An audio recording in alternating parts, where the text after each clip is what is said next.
My name is Julius Knight. I am 68 years old. Last night I was sitting at the best restaurant in Atlanta ready to celebrate selling my company for $66 million. My son Quentin and his wife Amber were on the dance floor swaying to some soft music. That's when a security guard I hadn't seen in 10 years leaned in close to my table. "Mr. Knight," he whispered, his voice urgent. "I don't mean to alarm you, but I just saw your son pour something from a small bottle into your drink." I froze. I looked at my son laughing as he spun his wife around. I looked at the dark red cranberry juice on my table, the juice he had insisted on getting for me. 25 minutes later, I was gone. Before you hear what I did next, tell me in the comments where you're watching this story from. And please like and subscribe if you believe that underestimating someone is the biggest mistake you can ever make. The dinner had started so differently. Just an hour earlier, I had raised my glass of champagne, the expensive kind, the kind I'd only dreamed of when I started. "To the future," I'd said. And I meant it.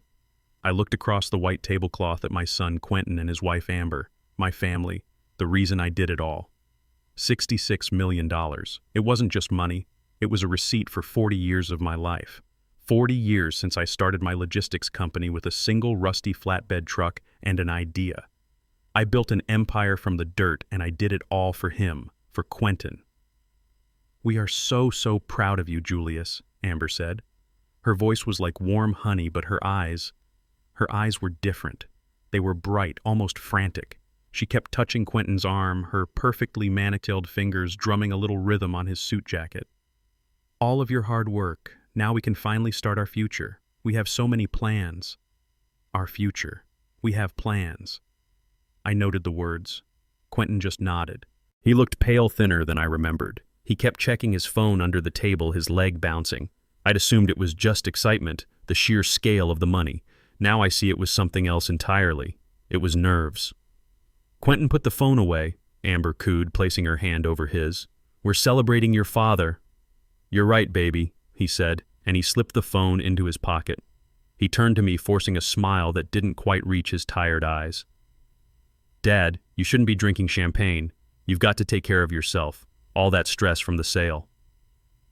Before I could reply, he signaled the waiter. "Can we get a cranberry juice for my father? It's good for the heart." I felt a small pang of pride. He was looking out for me. "Thank you, son. That's thoughtful." Amber beamed. "He's always thinking about you, Julius." A slow song started to play. Amber stood up and pulled Quentin by the hand. "Come on, honey. Dance with me.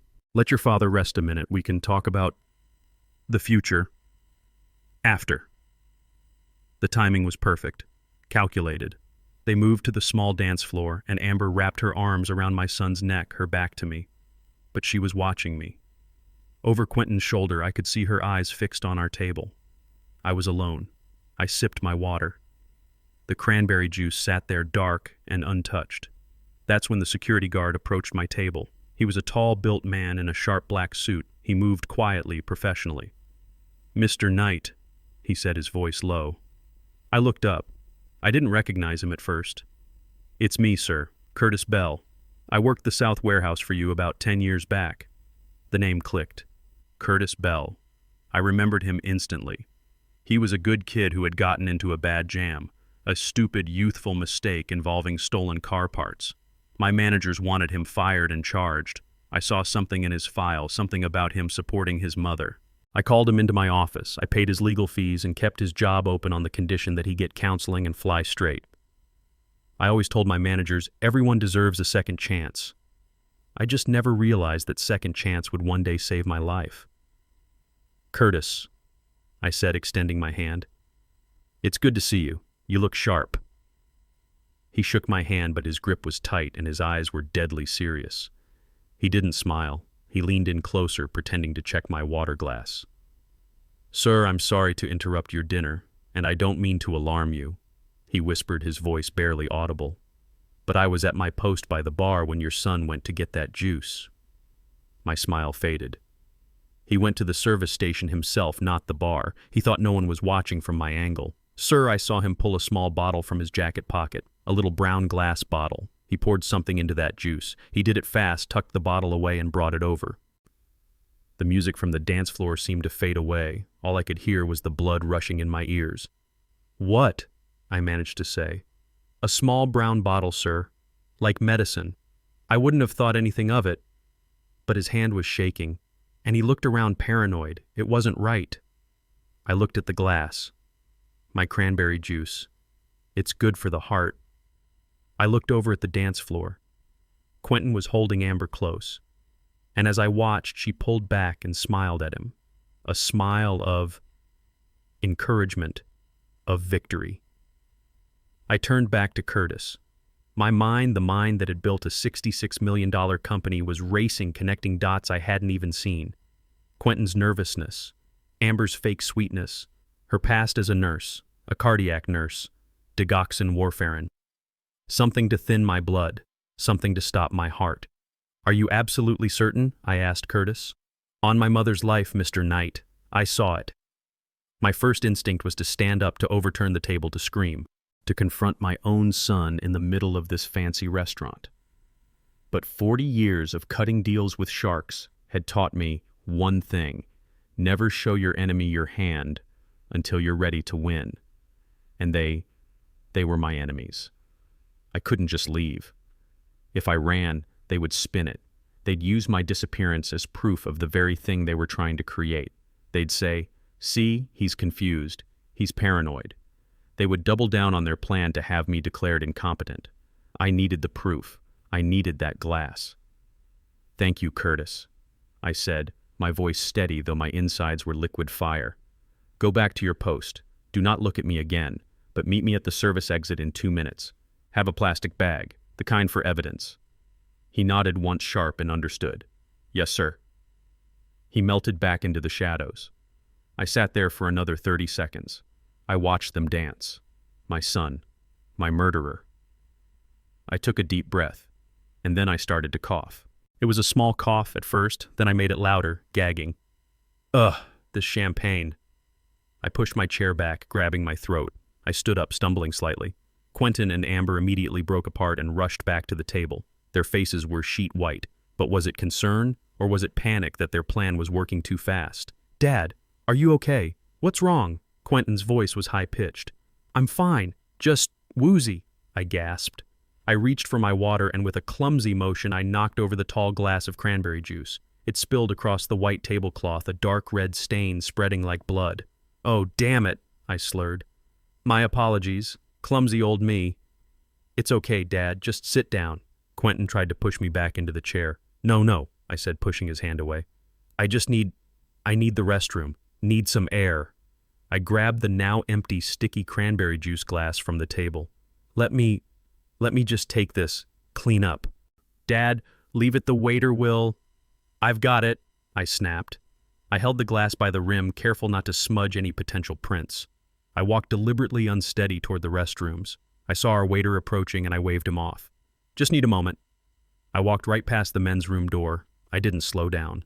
I pushed open the double doors to the service hallway, the ones marked employees only. Curtis was there just as he'd promised. He held open a heavy-duty Ziploc bag. I dropped the glass inside. He sealed it. "Thank you, Curtis," I said, my voice now perfectly clear. "You may have just saved my life." "What are you going to do, Mr. Knight?" "I'm going to disappear." He nodded toward the steel door at the end of the hall. "That's the emergency exit. It leads to the alley. Godspeed, sir." 25 minutes after Curtis Bell's warning, I was in the back of a taxi, my heart hammering against my ribs, disappearing into the Atlanta night. The war had begun. I didn't go home. The house I built, the one where I'd hung Quentin's kindergarten drawings, was no longer safe. I told the taxi driver to take me to the Ritz-Carlton in Buckhead. My mind was a whirlwind. Did the driver look at me strangely in the rearview mirror? Was he part of it? No, that was paranoia. I had to get a grip. I paid cash at the front desk. "One suite," I said, my voice hoarse. "John Smith." The young woman at the counter smiled politely, but her eyes lingered on my slightly disheveled suit. I didn't care. I just needed a lock. A heavy one. The moment I heard the deadbolt slide into place in room 1201, I let out the breath I felt like I'd been holding since Curtis first spoke to me. The room was opulent, all dark woods and cream-colored fabrics. I walked over to the minibar, my hand shaking, and grabbed a bottle of water. My phone, which I'd silenced in the taxi, was vibrating in my pocket, a constant frantic buzzing. I pulled it out and tossed it onto the glass coffee table. It skittered and buzzed, lighting up the dim room with its insistent glow. It wouldn't stop. I stared at it. 22 missed calls, all from Quentin and Amber. Then the text messages started flooding in, a wall of blue and gray bubbles, one after another, pushing the one before it up the screen. "Dad, where are you? You just vanished. I'm scared. Dad, pick up the phone. We're terrified. What happened? Julius, this is Amber. Please, are you okay? We're worried sick. Quentin is falling apart. He thinks you had a stroke or something. Please just let us know you're safe." I read the words. Worried sick. Terrified. Falling apart. A bitter laugh escaped my lips. It sounded harsh, ugly in the silent, expensive room. They weren't worried. They were panicked. This wasn't the concern of a loving son. This was the frantic scrambling of a failed murderer. This was the terror of a con artist whose $66 million mark had just walked out the door alive and holding the evidence. He thinks you had a stroke? Of course he did. That was the plan, wasn't it? A natural event. A tragic but expected passing for a 68-year-old man who just sold his company. They had their story all lined up. They had probably rehearsed their grief, and I had ruined the performance. I picked up the phone. Another call from Quentin. I hit the red decline button. The fear I had felt in the restaurant, that cold dread that had gripped my heart, was gone. It was replaced by something else. A cold, heavy clarity. A rage so pure it felt like ice in my veins. They weren't my family. Not anymore. They were my opponents. This was cheap theater, and I was done being their audience. I didn't sleep. I sat in that $1,000 armchair and watched the Atlanta skyline turn from black to bruised purple and then to a cold gray dawn. At precisely 6 a.m., I picked up my phone. I didn't call the police, not yet. I called the one person I trusted more than anyone on earth to handle a war. The phone rang exactly once. Renee, her voice was already alert, sharp, and professional. Renee Lawson had been my corporate lawyer for 20 years. She was the one who'd structured the $66 million deal. She didn't believe in small talk, and right now neither did I. "Renee, it's Julius. I'm at the Ritz-Carlton in Buckhead, room 1201. I'm registered under the name John Smith." There was a half-second pause on the line, not of surprise but of calculation. "I'll be there in 15 minutes. "Good," I said, my voice like gravel. "And Renee, bring a secure evidence kit, the kind you use for corporate espionage." "Understood." She hung up. When she walked in, she looked exactly as she always did. Impeccable black suit hair pulled back tight and an expression that could cut steel. She didn't ask if I was okay. She didn't waste time on pleasantries. She just looked at the zip-locked glass sitting on the table. "Tell me," she said.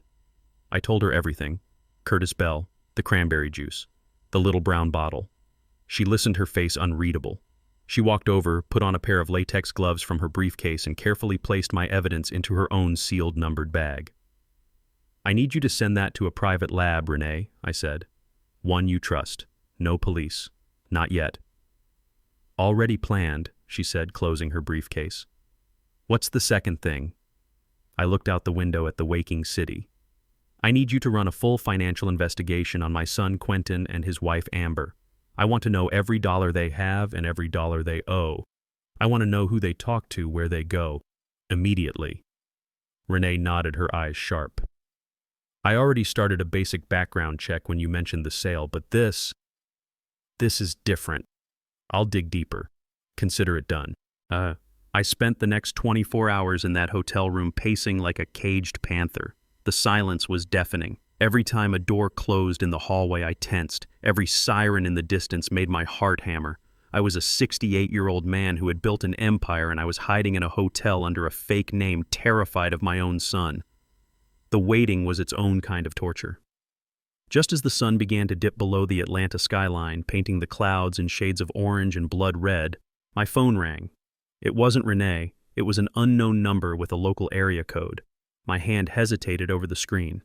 It could be them using a different phone. It could be a trap, but I had to know. I pressed the screen. "Hello." My voice was cautious. "Am I speaking with Mr. Julius Knight?" The voice was male, deep and official. "This is he."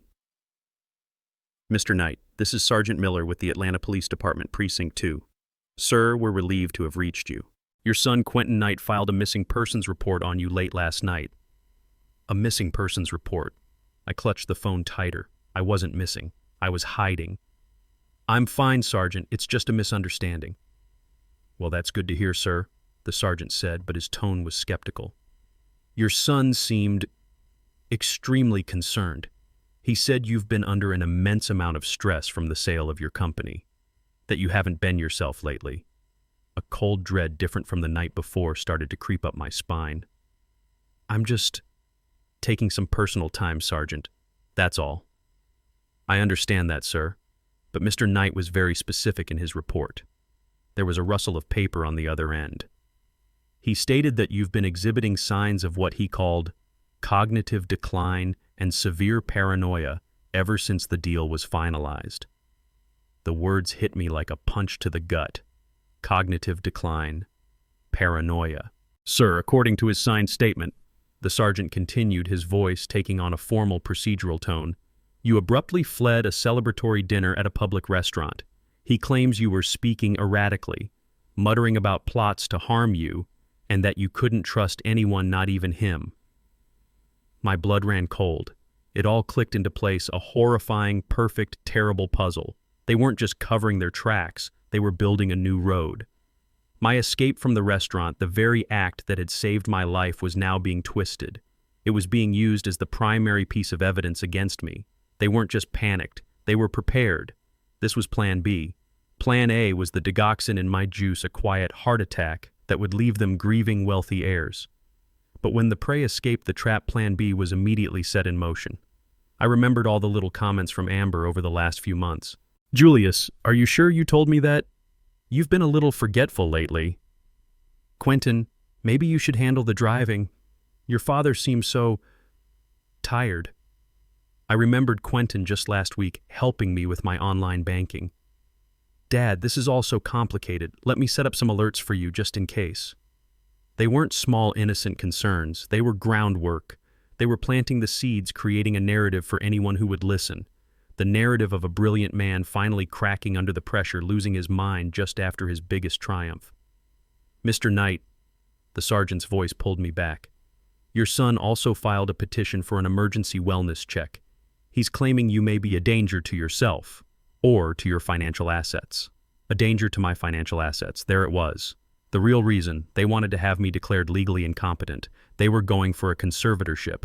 They had failed to poison my body, so now they were going to poison my mind in the eyes of the law.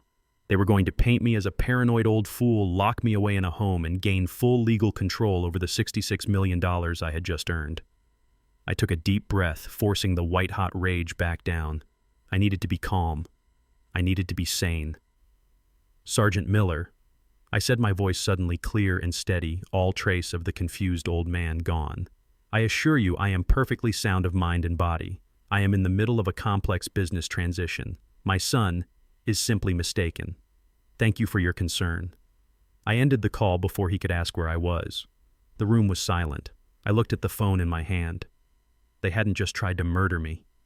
They had a backup plan to erase me, to steal my money, my company, my legacy, and now my very identity. I hung up the phone with Sergeant Miller, and the silence of the hotel room felt electric. Plan B. They had a Plan B, the audacity of it, the cold, calculated forethought.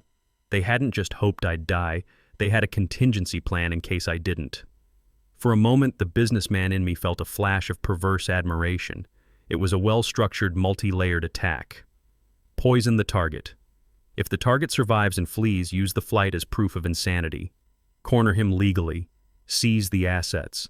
My son, my wife's son, whom I had raised as my own, and his wife, the cardiac nurse, who knew just enough to be a monster. My phone buzzed again on the table. It was Quentin. A text message this time, following up on his frantic calls. Dad, please just answer. We're dying of worry. We're calling the police. I picked up the phone. My fingers hovered over the screen. I could see the string of panicked messages from him and Amber. The cheap theater. I could have called him. I could have screamed. I could have demanded, how could you? But Julius Knight didn't build a $66 million empire by screaming. He built it by thinking. He built it by being smarter, colder, and more patient than the man across the table.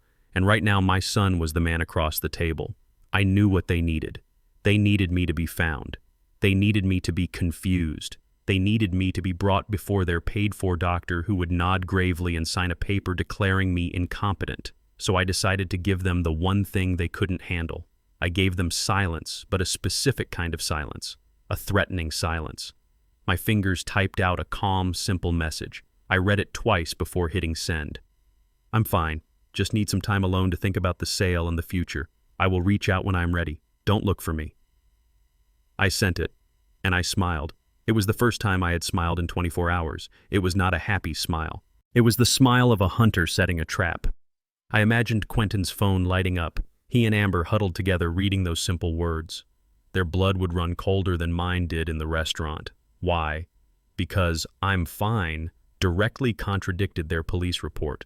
It showed I was lucid. Need time to think about the sale and the future. This was the masterstroke. The future of what? The future of my $66 million. A paranoid, confused old man doesn't think about the future. A lucid, angry millionaire does. Is he thinking about changing his will? Is he thinking about donating it all to charity? Is he on a plane to the Cayman Islands? I will reach out when I am ready. That took all the control away from them. I wasn't a missing person anymore. I was a rogue asset. Don't look for me. A direct command I knew they would be forced to disobey. They had to find me. They had to stop me. They couldn't let me be out there thinking with my sanity and my checkbook intact. Their entire plan to have me declared incompetent would evaporate. They had to push. They had to accelerate Plan B. They would have to rush their lawyers, file their petitions immediately, and push their fake doctor to make a diagnosis without even seeing the patient. And when people rush, they get sloppy. They make mistakes. I had just thrown a rock into their hornet's nest. Now I would sit back and wait for them to swarm out into the open. The next 48 hours were the longest of my life. I was a prisoner in a $1,200 a night suite. The opulent furnishings, the plush carpets, the panoramic view of the city I used to own. It all felt like a mockery. I ordered room service I didn't eat. I watched a news channel I didn't see. I just waited. Waited for the text message from my son to work. Waited for him and Amber to make their next move. Waited for Renee's call. The silence was a tangible thing, a heavy blanket pressing down on me. Every minute stretched into an hour. My mind replayed the scene in the restaurant over and over. Curtis's face, the small brown bottle, Quentin's pale, nervous smile, Amber's eyes watching me over his shoulder. Had I imagined it? Had Curtis been mistaken? Was I in fact going crazy? Was I becoming the paranoid old man they wanted me to be? No. The fear in Quentin's eyes when I collapsed was too real. The panic in his voice when I left was not just concern, it was the sound of a plan derailing. The call came just as the sun was setting on the second day. The sky was on fire and my phone lit up with Renee's name. I grabbed it so fast I almost dropped it. "Julius," I said, my voice a dry rasp. "Julius." That was all she said, but I knew. Her voice. It wasn't the voice of my lawyer anymore. It was cold. It was hard. It was the voice of an executioner. "Are you sitting down? Just tell me, Renee." "The results are back from the lab. It's digoxin." The word hung in the air. Digoxin, I knew the name. A heart medication. "There's more," she said, her voice flat, devoid of all emotion. "It wasn't a small amount. It wasn't a dose to make you confused or sick. It was a massive lethal concentration. I spoke directly to the toxicologist and a private cardiologist I keep on retainer." I sank onto the edge of the king-sized bed, the phone pressed hard against my ear. "Renee, what are you saying?" "I'm saying," she continued, "that the cardiologist was very clear. For a man your age with your documented healthy heart, this dosage would not have just made you ill. It was designed to trigger a severe catastrophic cardiac event, ventricular fibrillation, a massive heart attack within hours. By the time an ambulance arrived, it would have been too late. And the cause of death? It would have been ruled as natural causes. A 68-year-old man, a recent multi-million-dollar deal, the stress of it all. No one would have questioned it. No one would have ordered an autopsy. I stared at the expensive patterned wallpaper. Natural causes. This wasn't a sloppy, desperate attempt by a panicked debtor. This wasn't my son trying to scare me. This was a cold, calculated, meticulously planned execution. They had intended for me to be dead before midnight, lying on the floor of my own home, a tragic end to a celebratory night. And that's when the final horrifying piece of the puzzle slid into place. Amber. I suddenly saw her face not as the ambitious, sharp-eyed woman at the restaurant, but as the smiling, sweet girl Quentin had brought home 5 years ago. He had been so proud. "Dad, this is Amber. She's the one." She was charming, she was smart, she'd been a nurse. I remembered asking her about her work making small talk over dinner. "What kind of nursing do you do, Amber?" And she had smiled, that bright professional smile. "Cardiac care, actually. At Emory. I work in the post-op wing. I specialize in patients recovering from bypass surgery." My blood turned to ice. My stomach heaved. I had to grab the nightstand to steady myself. She wasn't just a nurse. She was a cardiac nurse. She worked with heart patients every single day. She would know their medications better than she knew the back of her own hand. She would know which drug was common. She would know which drug acted fast. She would know exactly what dose would be lethal but look natural. She wasn't just an accomplice. This wasn't Quentin's plan. Quentin, my weak, foolish, panicked son. He didn't have the brains or the stomach for this. This was her plan. She was the architect. She was the one who had sourced the drug. She was the one who knew it would kill me. She had likely been the one whispering in his ear for months, planting the seed, watering it with their financial desperation until it finally bore its poisonous fruit. "Julius, are you still there?" Renee's voice was sharp, pulling me back. "She's a cardiac nurse," I whispered. "His wife. She was a cardiac nurse." The silence on the other end of the line was heavy. Renee didn't need me to explain. She understood. "My God," she finally said. "They weren't trying to make me incompetent, Renee." I said, the realization settling on me like a shroud. That was just the backup. They were trying to murder me.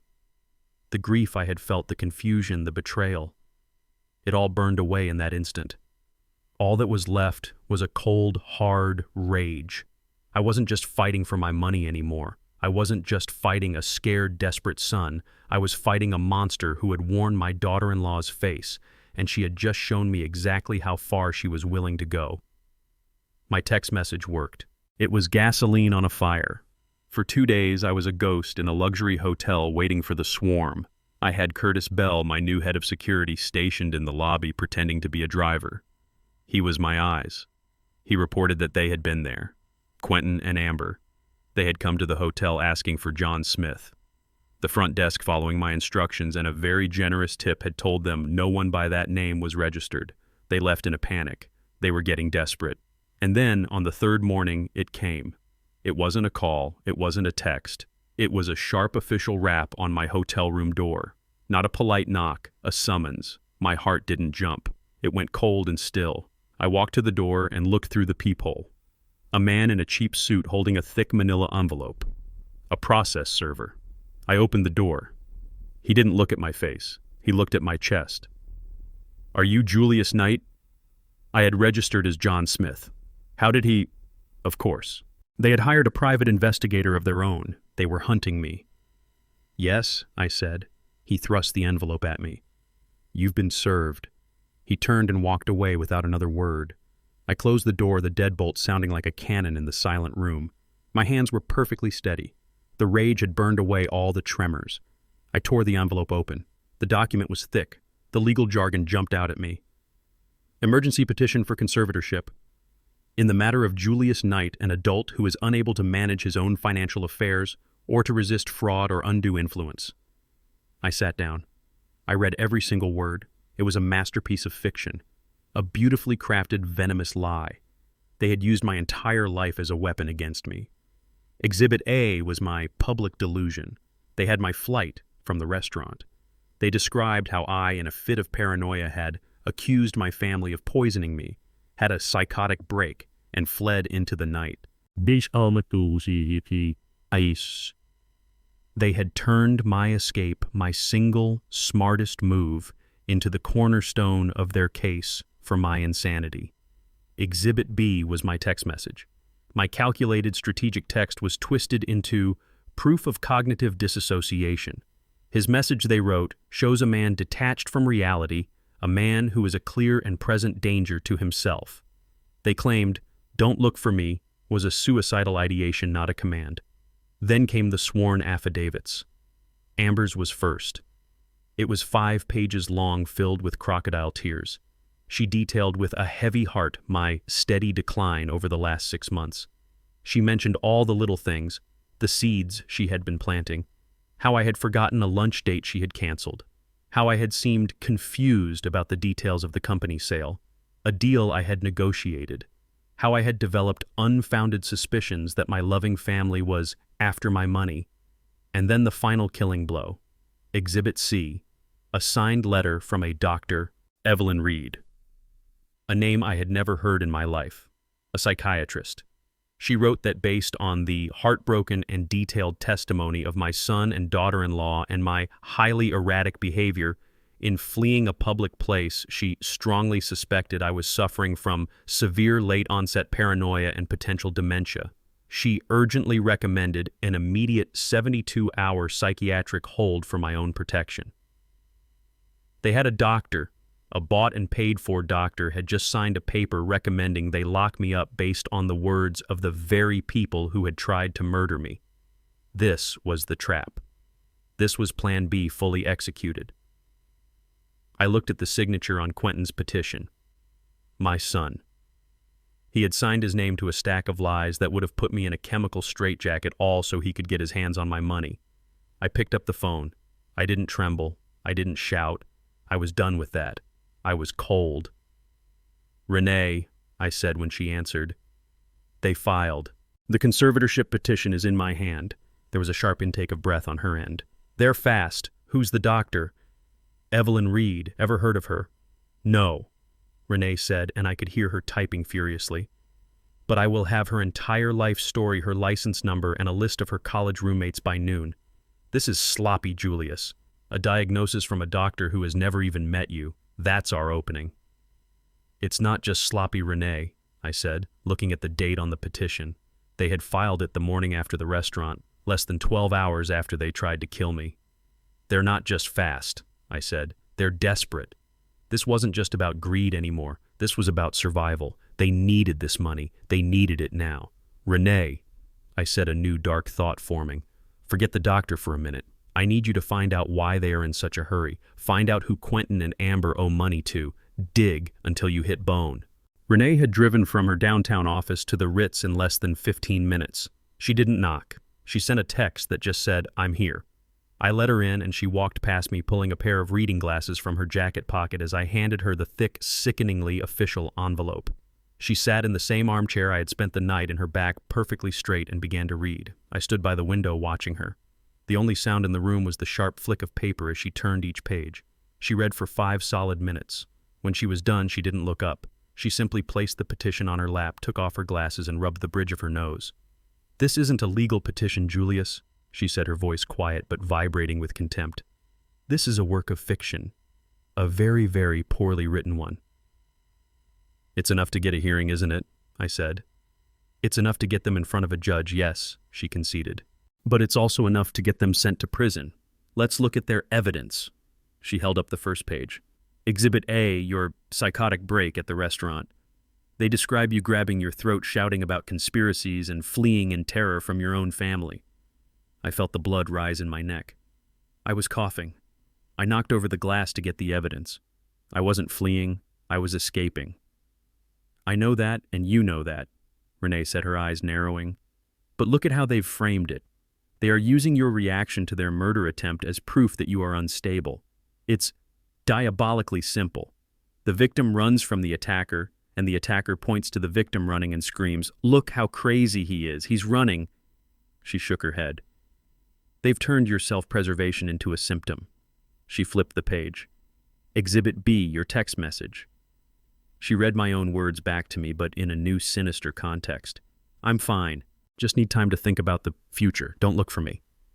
The petition claims this text is classic cognitive disassociation. It says you're obsessed with the sale and that "don't look for me" is a veiled suicidal threat. A threat, I repeated the word, tasting like ash. I was setting a trap. "And they walked right into it," Renee said. "But this is the part that will make a judge pause. A son terrified that his father is suicidal after a massive life change. It plays on every stereotype of a lonely, rich old man. It's a powerful narrative, Julius. Then she tapped the last page. But this is their mistake. Exhibit C, the doctor's report. She held it up to the light. Dr. Evelyn Reed, a preliminary psychiatric assessment, based on what hearsay from distressed family members. She's recommending a 72-hour involuntary psychiatric hold, having never once laid eyes on you. She's diagnosing you with late-onset paranoia and dementia from across town. I've never heard of her in my life, I said. Neither have I, Renee said, pulling out her phone and typing the name into a database. But I'm going to find out everything about her. This right here. This is our weak link. This is where we break them. A medical professional willing to sign a document that could strip a man of his rights without a single examination. This isn't medical practice. This is a conspiracy. I looked at the stack of lies on her lap. The story of my paranoia. The story of my suicidal tendencies. The story of my dementia. It was a legal and medical execution designed to do what the poison had failed to. They weren't just trying to take my money. They were trying to take my name. They were trying to take my mind. They filed this, I said, pointing to the date stamp on the petition, the morning after the restaurant. Renee's head snapped up. The morning after less than 12 hours. They had this ready, Renee, I said, the terrible realization dawning. This wasn't Plan B. This was part of Plan A. If the poison didn't kill me, if I just got confused and sick like Quentin confessed, they would have used this exact petition. They would have rushed me to their hospital and their paid-for doctor would have said, "See the poison." I mean the stroke. It's affected his mind. They had all their bases covered. A cold, hard understanding settled between us. This wasn't a sloppy crime of passion. This was a sophisticated, long-term plan. Which means, Renee said, her voice dangerously quiet, they are in a kind of trouble that $66 million is the only way out of. They're not just greedy, they are desperate. She stood up, gathering the papers. I'll handle the doctor. You were right to call me about their finances. I'm going to find out why they're so desperate. I'm going to find out who they owe. Renee is not just a lawyer, she's a force of nature. While I was a prisoner in my hotel room, she was a predator on the hunt. She moves fast. She has contacts in every corner of this city, from the banks to the back alleys. She didn't just dig, she excavated. She returned to my hotel room 48 hours after she'd taken the conservatorship petition. This time she wasn't just carrying a briefcase, she was carrying an entire banker's box full of documents. She dropped it on the coffee table with a heavy final thud. Well, Julius, she said, pouring herself a water from the minibar without asking, I found out why they're in a hurry. It's not just greed, it's pure, uncut desperation. She pulled out the first file. Let's start with your son, Quentin. She opened it. He's not in finance, not anymore. He was fired 6 months ago from his wealth management firm. I felt my stomach clench. Fired. He told me he was up for a promotion. He was, Renee said, her voice flat. He was up for a promotion right before an internal audit found he had been misallocating client funds. Embezzlement, Julius. He stole nearly $50,000 from his clients to cover his own losses. The firm didn't press charges. They just fired him quietly to avoid a scandal. He signed a non-disclosure agreement, and they blacklisted him. He hasn't had a paycheck in half a year. I sank back into the armchair. Fired. For stealing. The son I had raised. The son I had given every advantage. But it gets worse, she said, pulling out a second file. Being unemployed didn't stop him from trying to invest. It seems he took the money he stole and dumped it into a high-risk crypto scheme, a classic pig butchering scam. He thought he was going to make millions. Instead, he lost everything. And then he borrowed more. A lot more. She slid a single piece of paper across the table. It was a loan agreement from a private unsecured lending firm, the kind of place that sends men named Bruno to break your kneecaps. He owes $300,000, Julius, and the payment was due last week. $300,000. My mind reeled. The numbers were astronomical, unreal. And then, Renee continued, her voice hardening, there's Amber, the devoted wife, the cardiac nurse. She opened the third file. While Quentin was losing his job and borrowing from loan sharks, Amber was spending. She took out a second mortgage, and then a third, on that condo you bought them for their wedding, the one you paid for in cash. She's maxed out every line of credit. The bank was scheduled to foreclose on them 2 days from now. It all hit me at once. The fake smiles, the constant talk about our future, the desperation. They weren't just in debt, they were ruined. They were on the verge of losing everything, their home, their cars, their entire fabricated life. They were standing on a financial cliff, and the ground was crumbling beneath their feet. And that's when I remembered. The phone call, about a month ago. Quentin had called me, his voice slick with that fake forced enthusiasm he got when he wanted something. "Dad, I've got it. The opportunity of a lifetime. A private equity deal. It's a sure thing, but I have to get in on the ground floor. It's just a $50,000 buy-in. Can you loan it to me? Just for 6 months. I'll pay you back double." I remembered sitting in my office looking at the city I had built and feeling a familiar wave of disappointment. He was 38 years old, and he was still looking for a sure thing. "No, son," I had said, my voice firm. "I'm not loaning you another dollar." "But Dad, this is different. This is—" "Quentin," I'd interrupted him. "I gave you the best education. I bought you your first apartment. I gave you a foundation. A man builds his own house on the foundation he's given. He doesn't keep asking his father for more bricks. It's time for you to stand on your own 2 feet. There was a long, cold silence on the other end. And then, "Yeah. Okay, Dad. I understand. You're right. I'll figure it out."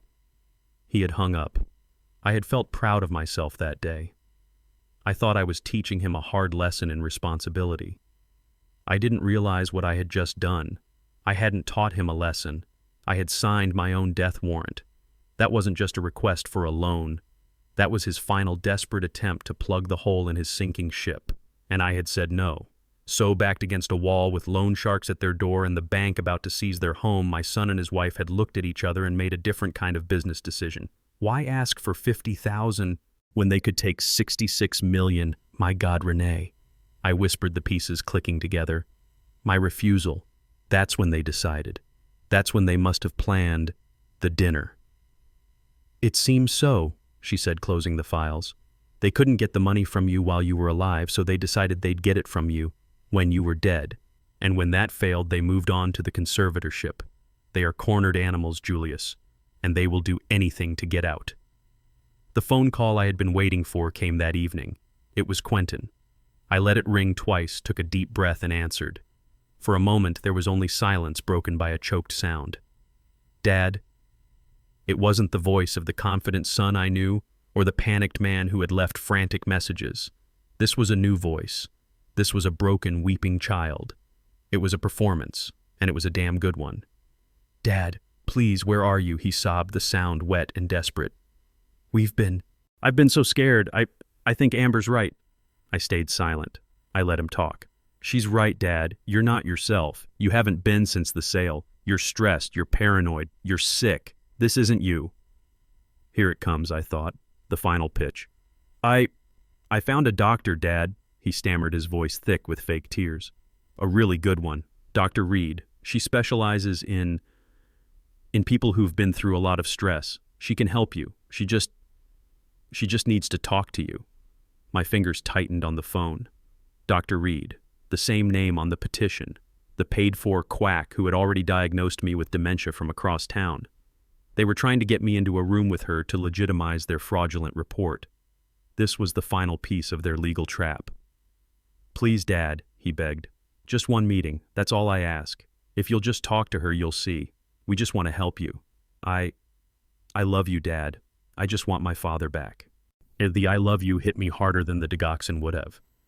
It was the cruelest, most calculated part of the whole affair. He wasn't my son. He was a script, and Amber was the director. I let out a long, weary sigh, playing the part they had written for me. The confused, tired old man. "A doctor," I murmured, making my voice sound shaky. I don't know, son. I'm just so tired. My head's all mixed up. I know, Dad, I know, he said, jumping on my perceived weakness. That's why you need to let us help. Just meet with her, for me, please. I was silent for a long count. I let him sweat. Okay, I finally whispered. Okay, Quentin, if you think it's best, I'll meet with her. I heard a sharp intake of breath on his end, relief, victory. But not at your house, I said, adding the confusion back into my voice.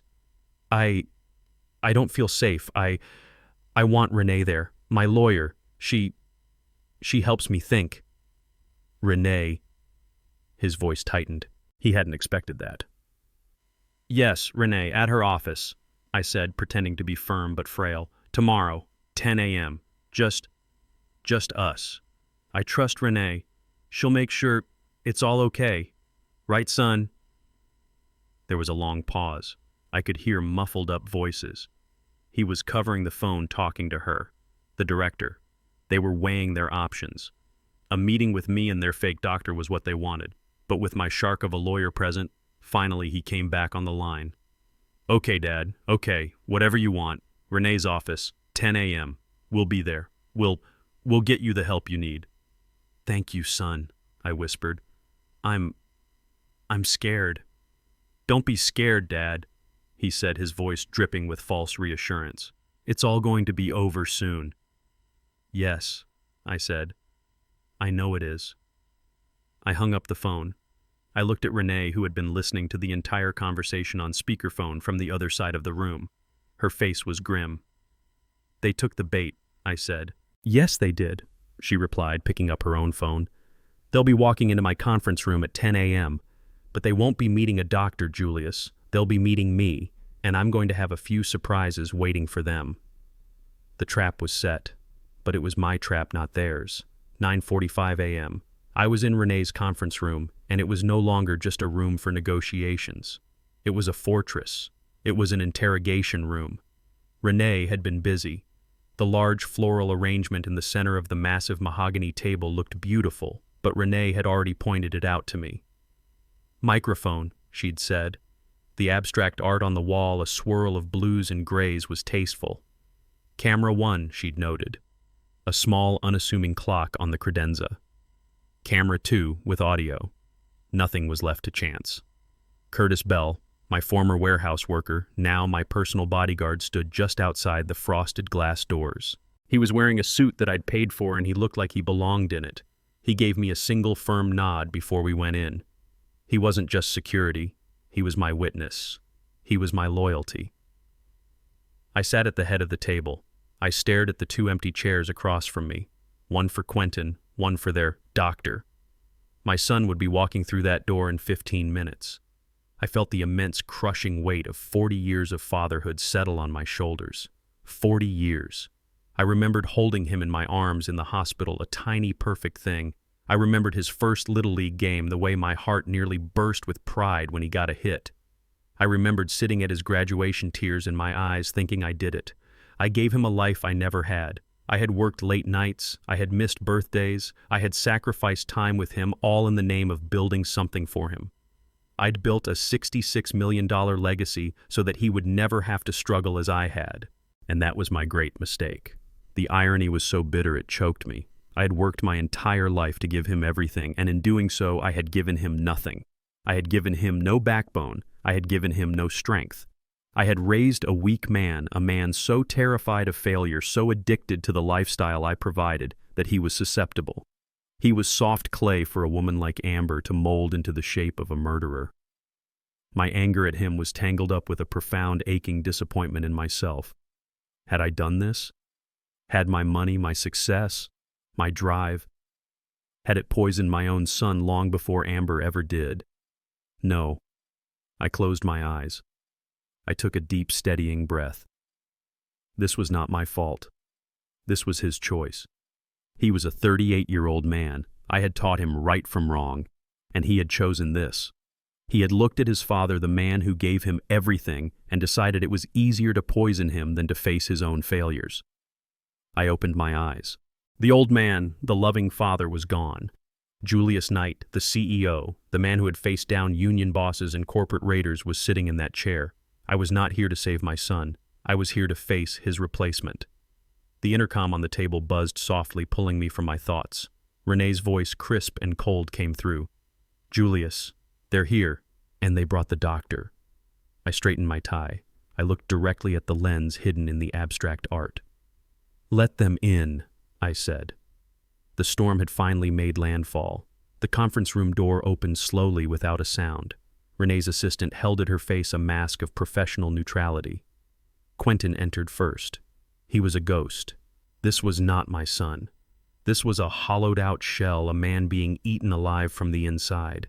His expensive suit hung off his frame as if it belonged to someone else. His skin was pale, waxy, and dotted with sweat. His eyes were the worst. They were bloodshot haunted, and they darted around the room looking everywhere but at me. Behind him was a woman I didn't know. She was in her late 50s with overly coiffed blonde hair and a smile that was stretched painfully tight across her face. She carried a new leather briefcase and looked less like a doctor and more like a high-pressure real estate agent. This had to be Evelyn Reed. "Mr. Knight," she began, her voice oozing a fake syrupy sympathy. "I'm Dr. Reed. It's such a relief to finally meet you. Quentin has told me so much about—" I held up my hand, just raised it palm out. She stopped talking instantly. I didn't look at her. My eyes were locked on my son. Quentin stepped forward, wringing his hands. The performance began. "Dad," he said, his voice cracking. "Thank you for coming. I've been so worried. Amber and I, we just want you to get better. Dr. Reed is one of the best. She's here to—" "Shut up, Quentin." The words were not loud. They were cold, they were quiet, and they cut through his pathetic, rehearsed speech like a razor. He flinched as if I had physically struck him. My gaze finally shifted to the doctor. "Dr. Reed," I said, my voice polite but dead. "Your diagnosis was fascinating to read. Late-onset paranoia and dementia. A remarkable conclusion given that we have never met." The fake smile on her face faltered. Her eyes flickered to Quentin, then back to me. "Well, Mr. Knight, in cases of extreme trauma—" "Your services are not required," I said, cutting her off. "You are, however, a material witness to a conspiracy to commit fraud and attempted murder. You have two options. You can leave this office right now and call your lawyer, or you can remain seated, in which case you will be considered a hostile party and my lawyer, who is in the next room, will depose you. Your choice." Her face went from pale to ashen. She looked at Quentin, who was staring at the floor, trembling. "Quentin," she said, her voice no longer sympathetic but high and reedy with panic. You said he was—" "Leave," I said. She didn't need to be told a third time. She grabbed her briefcase, turned, and practically ran from the room. The door clicked shut behind her, leaving a heavy, suffocating silence. It was just me and my son. I let the silence stretch. I let it fill the room. I watched him. He wouldn't look at me. He was breathing heavily, his chest hitching. Finally, I spoke. "The doctor is gone. The petition is a lie. The police report is a fabrication. All the little actors have left the stage, son. It's just you and me." He finally looked up. His eyes were swimming in tears of fear and self-pity. "Dad, I don't know what you mean." "Stop," I said. "Stop talking. I don't want the performance. I don't want the tears. I don't want the excuses. I don't care about the money. I don't care about the company. I just want one thing, the truth." I leaned forward, my hands flat on the polished mahogany table. "Why?" I saw the question hit him. "Why, Quentin?" Quentin just stared at me, his mouth opening and closing, but no sounds came out. He looked like a fish gasping for air. "Why?" I repeated. "Wasn't $66 million enough for you, or was the inheritance just taking too long?" "Dad, no," he finally whimpered, shaking his head, the tears starting to flow again. "No, I don't know what you're talking about. I would never— Dr. Reed said you were confused." "Confused," I said. The word was flat. "Am I confused about this?" I reached into the leather folder that was already on the table, the folder Renee had prepared. I pulled out a single sheet of paper. I didn't throw it. I didn't slam it down. I slid it across the polished mahogany. It moved silently, smoothly, stopping right in front of his trembling hands. It was the lab report. He stared at it, uncomprehending. It was just a page of chemical analysis numbers and technical terms. He didn't understand. I leaned forward. I placed my finger on a single line in the middle of the page, a line that was highlighted in stark, blood-red ink. "Read it," I commanded. His eyes, blurred with tears, struggled to focus. He squinted, and then I saw the moment. The exact moment he read the word. His entire body went rigid. His breath hitched in his throat. He stopped crying. He just stopped. "Digoxin," I said, my voice as quiet as a grave. "A massive lethal concentration. The lab said it was enough to stop a healthy heart in under 2 hours, enough to kill a horse." I paused, letting the word hang in the air between us. "It was in the cranberry juice, Quentin." His head snapped up. His eyes for the first time were not filled with fake tears or self-pity. They were wide with pure animal terror. He was a rabbit and he had just heard the click of the trap. "The juice," I said again, my voice relentless, "that you insisted on getting for me. The juice you got yourself from the service station thinking no one was watching. The juice you poured from a small brown bottle. The juice you served to your father hoping to watch him die." "No," he whispered. It wasn't a denial, it was a plea. "No." I leaned back in my chair, my control absolute. "Don't lie to me, not anymore. I know about the digoxin, I know about your Plan B petition, I know about your paid-for doctor. The game is over, son. The only question left, the only thing I want to hear from your mouth, is why." The moment he saw the report, something inside him shattered. The terror in his eyes was replaced by a hollow, vacant stare. He looked at the word digoxin, then at me, then back at the word. He started. And then he broke. It was not a gradual thing, it was a total collapse. He didn't just cry.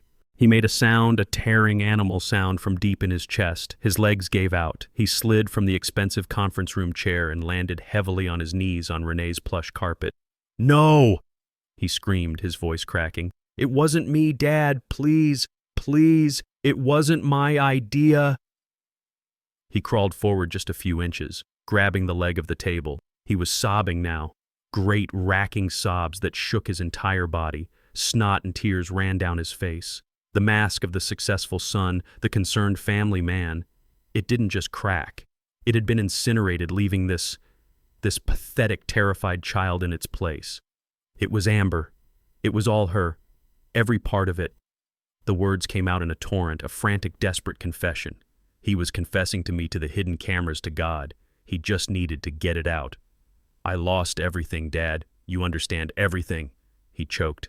"I was fired 6 months ago. They found out I took money from a client account.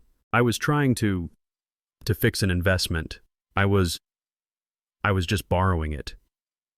He was rambling, the dam of his lies completely broken. "I lost it all. And I borrowed more. I thought I could win it back. I owe them, Dad. I owe $300,000. 300,000. I just stared at him, my face carved from stone.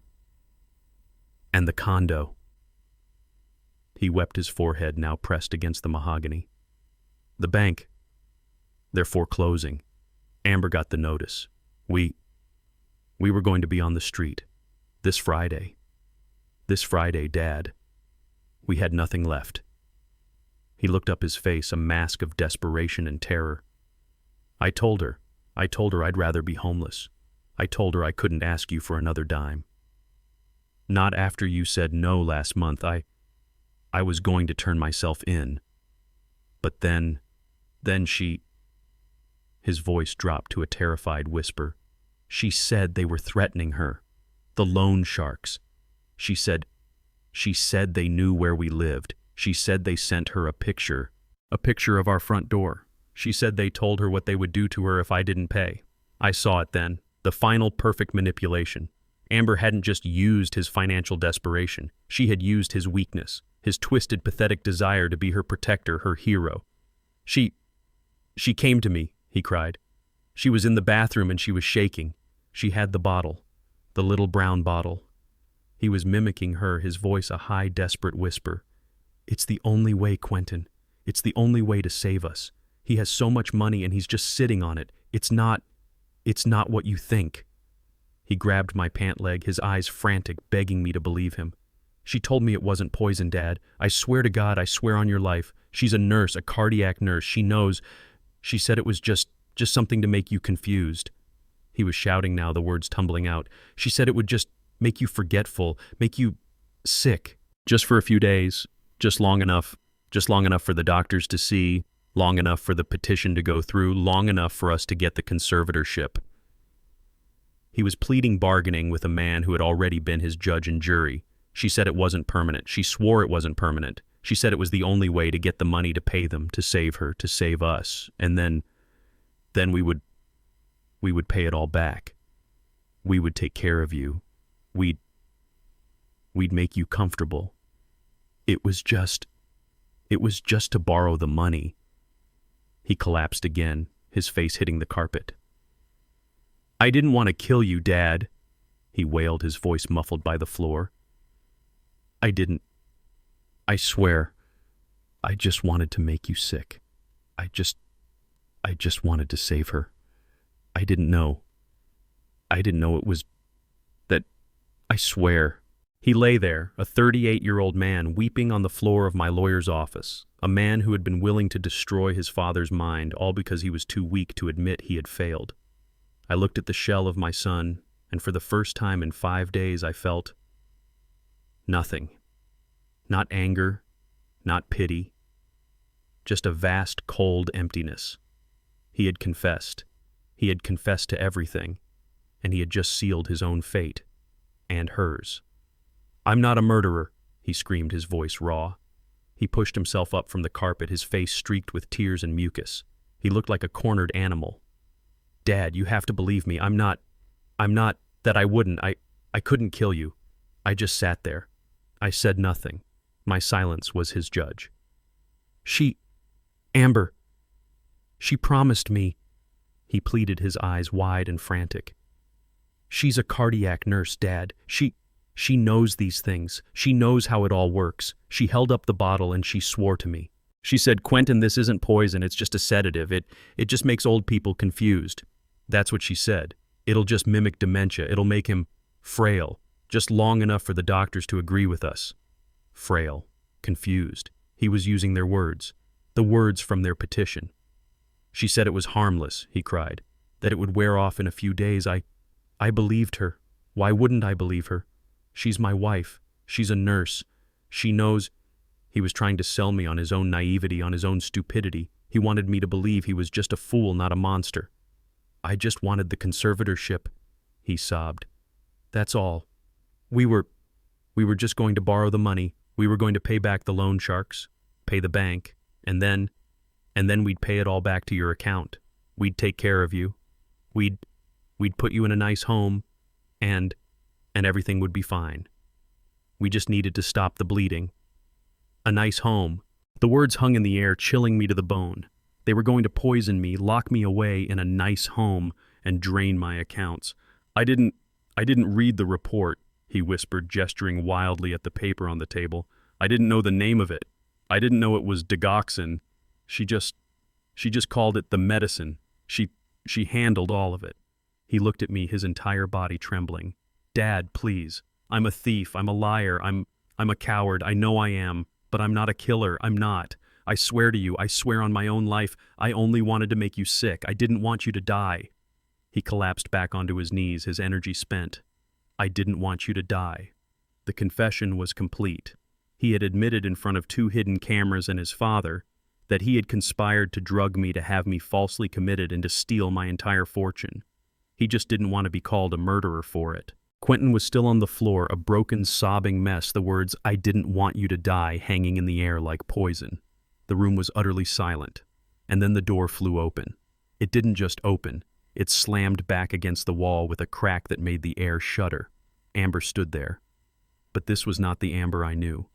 This was not the sweet, concerned wife from the restaurant or the panicked victim from the phone calls. This was someone else. Her face was pale, but her eyes were like 2 blue chips of ice. They were not scared, they were furious. A man in an expensive suit holding a briefcase stood right behind her, his expression smug and aggressive. Quentin flinched so hard he practically crawled backward on the carpet. Amber didn't look at me. Her entire focus was on her husband, who was cowering on the floor. "Quentin, shut your mouth!" she shrieked. Her voice wasn't a plea, it was a command, sharp and cold as a scalpel. Get up and shut your mouth! What are you doing?" Quentin stared at her, his face a mess of tears. "Amber, he's trapping you, you idiot," she yelled, finally pointing a shaking manicured finger at me. Me. "Can't you see what he's doing? He's playing games with you." She took a step into the room, her lawyer following like a shadow. "We knew he was like this. This is the paranoia. This is the ambush Dr. Reed warned us about." She turned to her lawyer. "Did you hear that he's trying to get his own son to confess to things that never happened?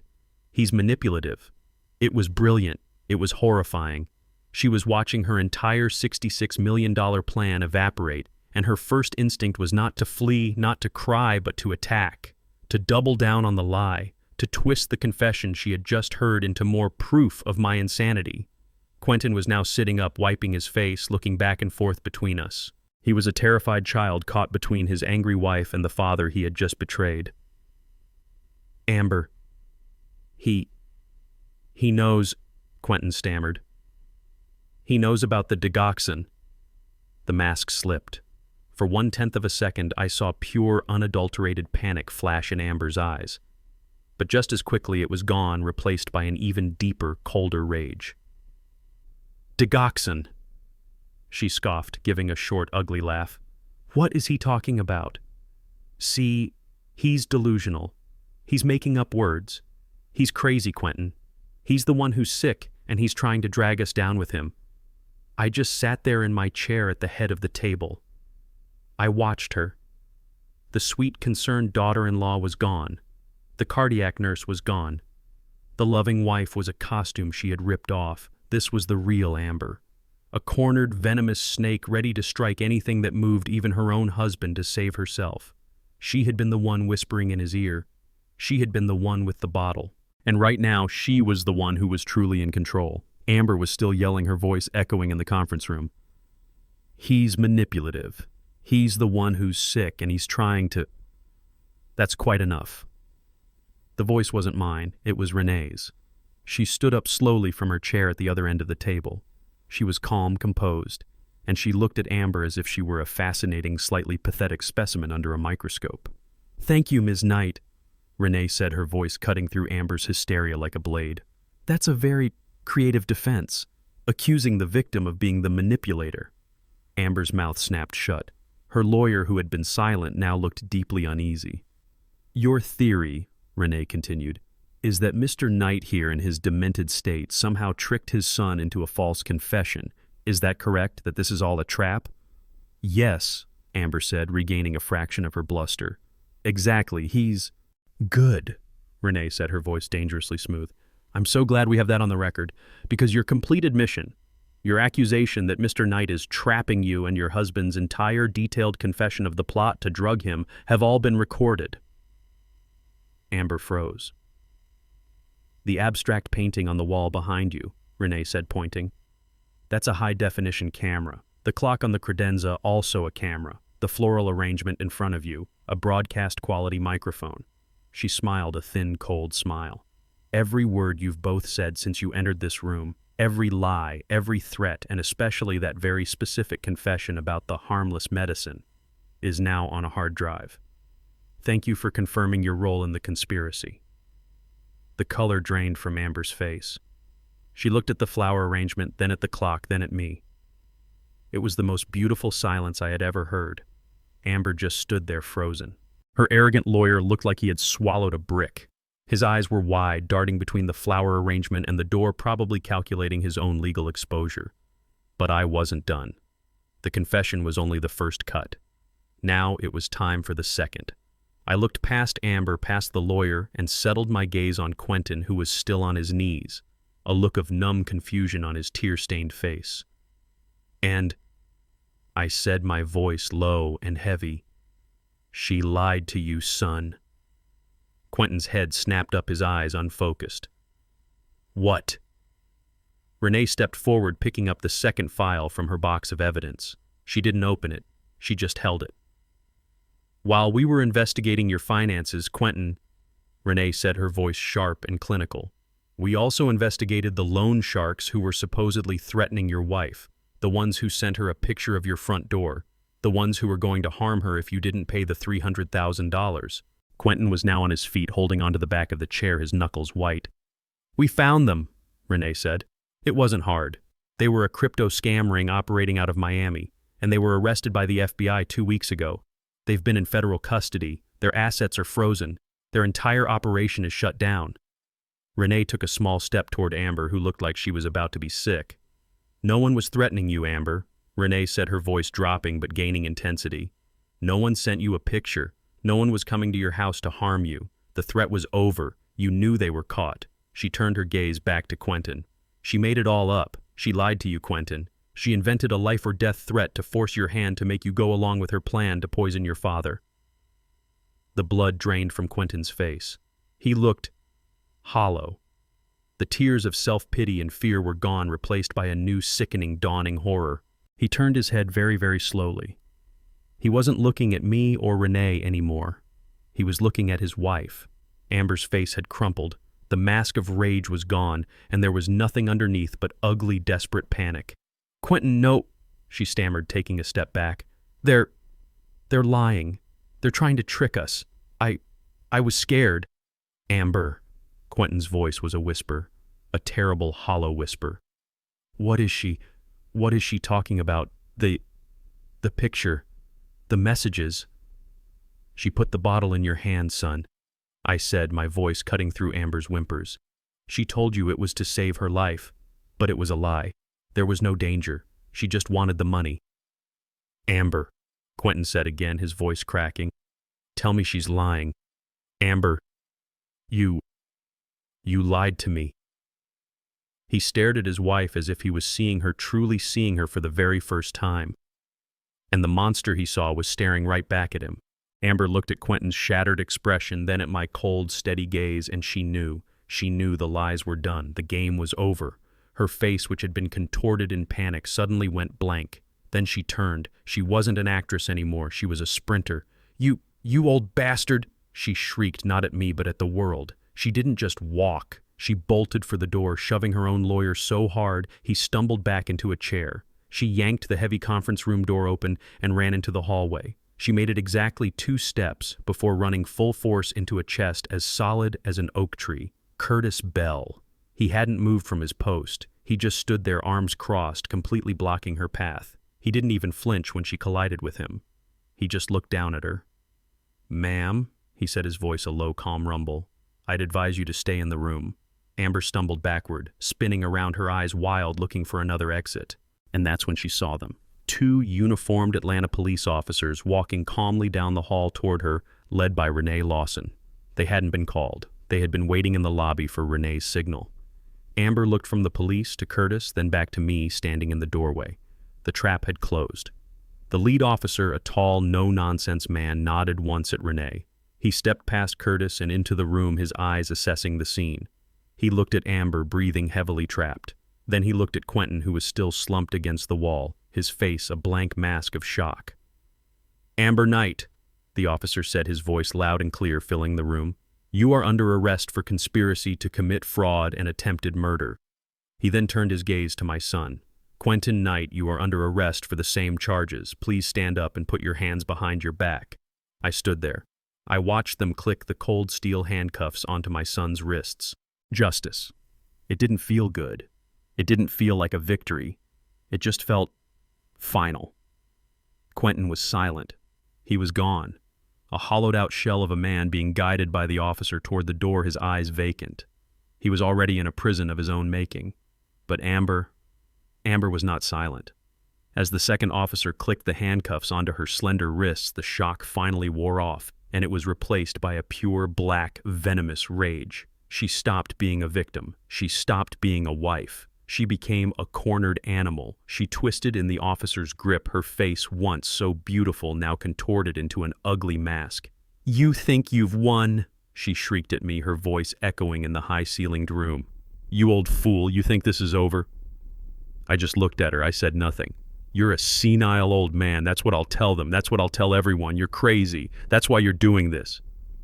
The officers tried to pull her, but she planted her feet. She was screaming at the top of her lungs, fighting them. You'll never see a dime of that $66 million, do you hear me? She spat. It belongs to this family. It belongs to your son. I will sue you. I will drag you through every court in this state. I will prove you're incompetent. I will get my husband out, and we will take everything from you. We will take it all. She was still screaming as they dragged her past the doorway, her threats echoing down the hall. Her lawyer, who had been frozen in place, finally stammered, This is an outrage. You'll be hearing from my—" "No," I said, my voice calm and low. It cut through his bluster. "You won't." I finally stood up from my chair. I walked around the table and stood in front of him. "Amber!" I called out, my voice loud enough to carry down the hall. She was still struggling just past the doorway. She stopped. She looked at me, her eyes filled with pure hatred. "You did all this," I said, "for $66 million. "It's ours!" she screamed back. "No!" I said, shaking my head slowly. That's the funny part. That's the part you never understood. I looked at Quentin, who had also paused, his vacant eyes looking at me. "You did all this for money that isn't even mine." "Not yet." Amber just stared. What are you talking about?" Renee stepped forward, her voice as sharp and final as a judge's gavel. "She's talking about the contract, Ms. Knight, the one you were so eager to see finalized." She held up a single document from her box. "Page 42. The buyer's protection clause. The final transfer of the $66 million was contingent upon a final clause, that Mr. Julius Knight be of sound mind and body at the time of signing, that he pass a full physical and psychiatric evaluation precisely to prevent a family member from contesting the sale after the fact, claiming the seller was not competent." Amber's face went from rage to nothing. A complete blank, horrifying void. I stepped past Renee and looked at the woman who had tried to end my life. "You see, Amber," I said, "if you had actually succeeded, if I had died of a heart attack, or if you had managed to prove I was incompetent, the deal would have been instantly voided. The $66 million would have vanished. The company would have gone into receivership, and you would have gotten nothing." I watched her face, the realization, the understanding that her own brilliant plan was the one and only thing that would have guaranteed her failure. She didn't scream. She didn't cry. She just made a small, choking sound. And for the first time, I saw the real Amber. Not the monster, not the nurse, just a failed, greedy fool realizing she had just destroyed her entire life for absolutely nothing. Amber was still fighting even as the officer's grip tightened on her arm. She was a wild animal, twisting her face, a mask of pure, undiluted hatred. "You'll pay for this, you old bastard!" she shrieked, her voice echoing in the hallway. "You think you've won? This isn't over. I'll sue you. I'll tell the world you're crazy, that $66 million is ours. It belongs to this family, and I will get every single cent." Her lawyer was stammering, trying to tell her to be quiet, but she was beyond reason. She was still fighting for a prize she thought she had lost. I took a step forward out of the conference room and into the hall. My voice was quiet, but it cut through her screaming like a knife. "Amber." She froze. She turned her cuffed body to face me, her eyes burning. "You did all of this." I said, my voice just a calm, conversational tone. "You poisoned my son's mind. You tried to poison my body. You tried to steal my name. You destroyed your entire life, all for $66 million. I let the words hang in the air. Then I delivered the final fatal blow. "That I haven't even been paid yet." The hatred in her eyes flickered. It was replaced by a look of sheer blank confusion. What are you talking about?" Quentin, who was standing numbly beside his own arresting officer, slowly lifted his head, his vacant eyes focused on me. Renee stepped up beside me, holding the thick, leather-bound sales contract. She tapped the cover. "The contract, Ms. Knight," Renee said, her voice sharp and final. "You were so focused on the final number you never bothered to read the fine print." Amber's lawyer, hearing the word contract, looked like he was going to be physically ill. Renee continued, "Page 42, Section 8A, the buyer's protection clause, a standard morals and competency clause for a private sale of this magnitude." Amber just stared, her mouth slightly open. "The final transfer of the $66 million, Renee said, articulating every word, was contingent. It was only to be executed after a final 30-day review period and after the buyer's own physicians confirmed that Mr. Julius Knight was, quote, of sound mind and sound body at the time of the final signing. The blood drained from Amber's face. I stepped forward. "You see, Amber," I said, "if your little plan had actually worked, if I had died in that restaurant from a sudden heart attack, the entire deal would have been frozen. The company would have been locked in probate. The buyers would have walked and the $66 million would have vanished." I took another step. "And if Plan B had worked, if you and your fake doctor had succeeded in having me declared incompetent or senile, the buyers would have invoked this clause immediately. The sale would have been canceled on the spot." I looked at the woman who had tried to destroy me. "You did all this for nothing. The only way you ever got that money was if I stayed alive, healthy, and sane. And that was the one thing you couldn't let happen." She didn't scream. She didn't cry. She just made a small choking sound as if all the air had been punched out of her lungs. The sheer catastrophic irony of it, the perfect self-defeating nature of her own brilliant plan. It just broke her. The officer, seeing her go limp, finally pulled her down the hall. She was silent now. An empty, defeated shell. She had just realized she had burned down her entire world in an attempt to steal from a house that was already empty. The trial was brutal and swift. Renee, my lawyer, had been right. Our case was not just strong, it was ironclad. Amber tried to fight, of course. She sat in that courtroom with a new expensive lawyer, the one she had probably hoped I would pay for. She tried to claim it was all a misunderstanding. She lied on the stand, painting herself as a terrified wife trying to protect her husband from his confused father. She claimed I was the manipulator, a vindictive old man angry that his son was building his own life. But the evidence didn't lie. The moment the prosecution played the recordings from Renee's office, the entire courtroom went silent. The jury heard Quentin's sobbing, desperate confession, and then, even more damning, they heard Amber burst in screaming, "He's trapping you, you idiot! He's crazy!" They heard her in her own voice conspiring to commit fraud. The jury was out for less than 2 hours. The judge looked at Amber with a cold fury I had only seen in business. "Ms. Knight," she said, "you are not just a con artist. You are a disgrace to the medical profession. You used your specialized knowledge not to heal but to hunt." Amber was found guilty on all counts: conspiracy to commit fraud, attempted murder, 15 years in a state prison.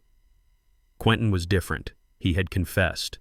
He stood by his testimony against his wife, his voice hollow as he detailed her manipulation, her lies about the loan sharks, her promise that the medicine was harmless. The judge called him a coward, a fool, and a disgrace to his father's name. But for his cooperation, for finally telling the truth, he received a reduced sentence. 5 years. I stood at the back of the courtroom. I watched them lead my son away in handcuffs.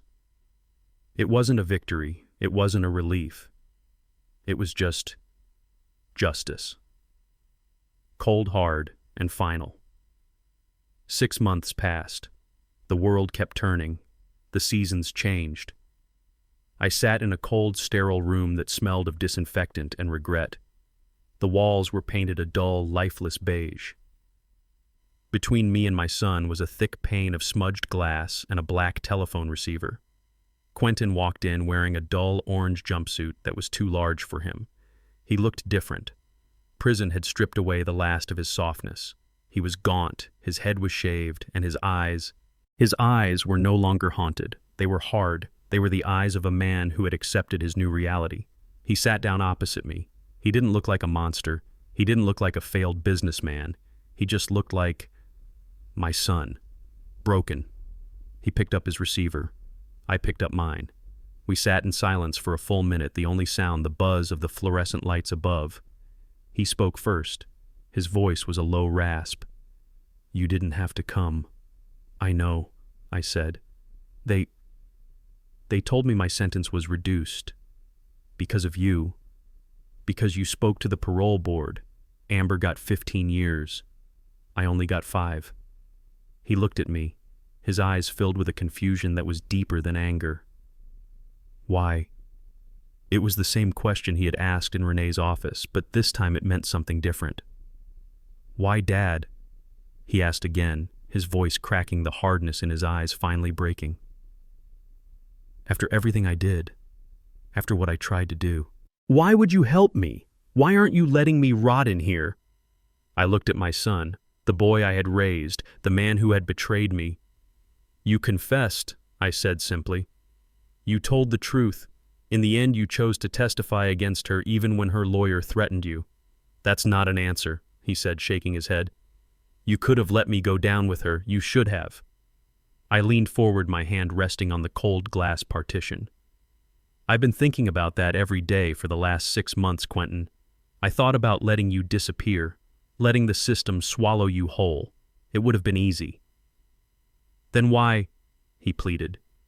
Because of Curtis Bell, I said. Quentin's face registered confusion. The security guard. The security guard, I said. The man I gave a second chance to 10 years ago, the man who saved my life. I helped him when he was a stupid kid who'd made a terrible mistake. And in return, he was loyal. He showed me what a second chance, when it's earned, can look like. I stared into my son's eyes. You are a coward, Quentin. You are a liar, and you are a thief. You broke my heart in a way I didn't even know was possible, but you are my son. I took a deep breath. Curtis was right. Everyone deserves a second chance. A spark of something, hope, flickered in his eyes. But I wasn't finished. But not a handout, I said, my voice hardening. That was my mistake. I gave you everything. I never made you earn any of it.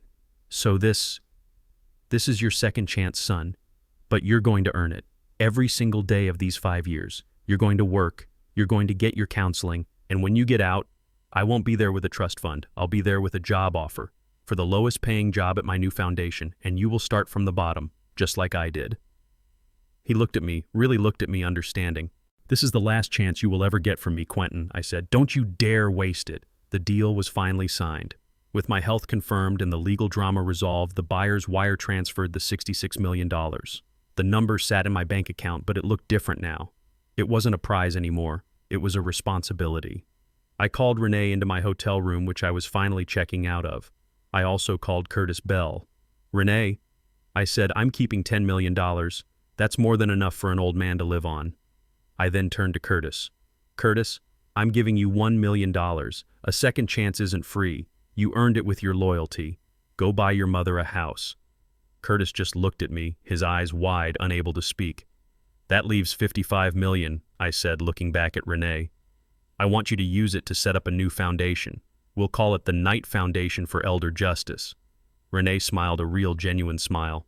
I like the sound of that, Julius. Its mission, I continued, will be to provide free legal services and private investigators for seniors who are being financially abused by their own families. For every person like me who can fight back, I wonder how many can't. The final scene isn't in a prison or a courtroom. It's 6 months later. I'm in a new office, not as big as my old one, but the view is just as good. Curtis, now in a sharp suit, is my head of operations. Renee is my chief counsel. The phone on my desk rings. Renee patches it through. A shaky voice, an elderly woman, is on the line. She's crying. She says her son is selling her things. I look at Renee. I look at Curtis. I nod. Put her on, I say. Let's get to work. This story teaches us a painful but powerful lesson. True love and family are built on respect, not on financial dependence. Greed can poison even the deepest bonds, turning children into strangers and caregivers into victims. It shows that setting firm boundaries and facing a terrible truth is not an act of cruelty, but the ultimate act of self-preservation. We must never allow our generosity to be twisted into a weapon against us. Justice, even when it is painful, is the only way to reclaim our dignity and our peace. If you were moved by this story, don't forget to like this video and subscribe to our channel for more life stories that will make you think.